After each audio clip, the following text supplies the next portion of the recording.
ہمارے والد نے ہماری ضروریات کو پورا کیا، وہ بوڑھے تھے اور ہم ان کی آخری عمر کی اولاد، اور وہ بڑے مشکل لمحے تھے جس طرح انہوں نے ہمیں پالا ہے، اگر وہ گھڑیاں ہمیں یاد آئیں تو کلیجہ منہ کو آتا ہے، لیکن انہوں نے ہمیں اس کے باوجود بھی رزق حلال دیا، مشکوک رزق سے بھی ہمیں بچایا انہوں نے، بلکہ ایک مشکوک سے آگے بھی درجہ ہے کہ رزق مشکوک نہیں ہوتا، رزق خالص ہوتا ہے، لیکن جو ہے وہ اس میں آپ اپنے وقار کو مجروح کر کے یا کسی سے وقتی فائدہ حاصل کر کے اس رزق کو حاصل کرتے ہیں۔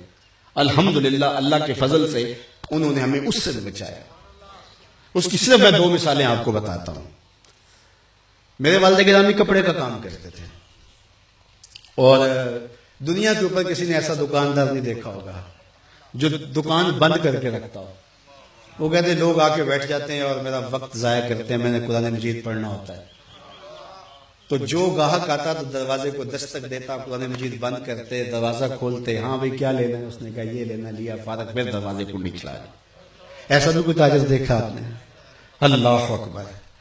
تو اس میں جب وہ کپڑا رکھتے تھے تو اس میں بھی انہوں نے طے کیا ہوا تھا کہ اس وقت زیادہ سے زیادہ جو مہنگا کپڑا تھا 30 روپے گز ہوتا تھا، اور جو درمیانہ تھا وہ 20 روپے گز، اور اس سے نیچے ہے 15 روپے، 12 روپے، 10 روپے، اس کو 6 روپے گز بھی مل جاتا تھا، اب تو کہیں نہیں ملتا۔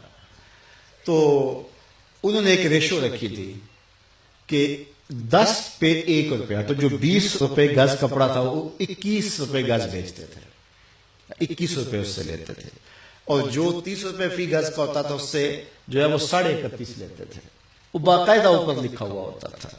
اب مجھے بتاؤ اس ریشو سے اپنے خاندان کی پرورش کرنا اور اتنی گراں ذمہ داریاں کیسے بندہ عہدہ برا ہو سکتا ہے؟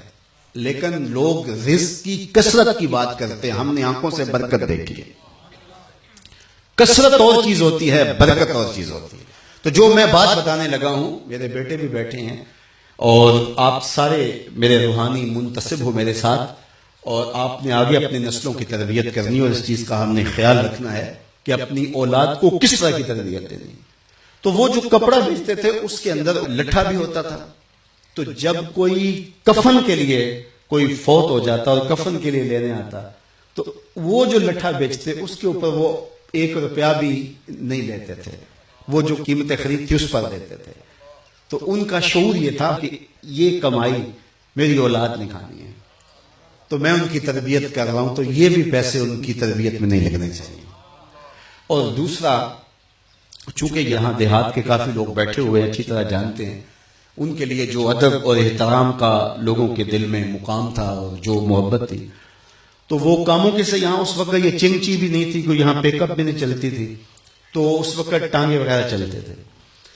تو کبھی بزرگ تشریف لاتے تو کسی ٹانگے پہ بیٹھتے، وہ فخر محسوس کرتا اور پھر وہ آپ سے کرایہ نہ لیتا، آپ بڑا زور بھی دیتے تو زیادہ تر لوگ نہ لیتے، تو وہ کپڑا لے کر کے آتے، تو وہ پھر یہ جو راجباج آ رہا ہے، یہ تقریباً یہاں ٹول پلازا جہاں بنا ہے اس سے پیچھے ایک جگہ ہے، وہاں اتر جاتے اور وہ 1.5 من کا بورا سر پہ اٹھا کے یہاں آتے۔ کیوں؟ اس لیے کہ وہ بیچارہ ٹانگے والا وہ میرے سے کرایہ نہیں لے گا تو اس کی بھی تو روزی کا مسئلہ ہے نا، تو وہاں سے اٹھا کر کے سر پہ لے کر کے آتے۔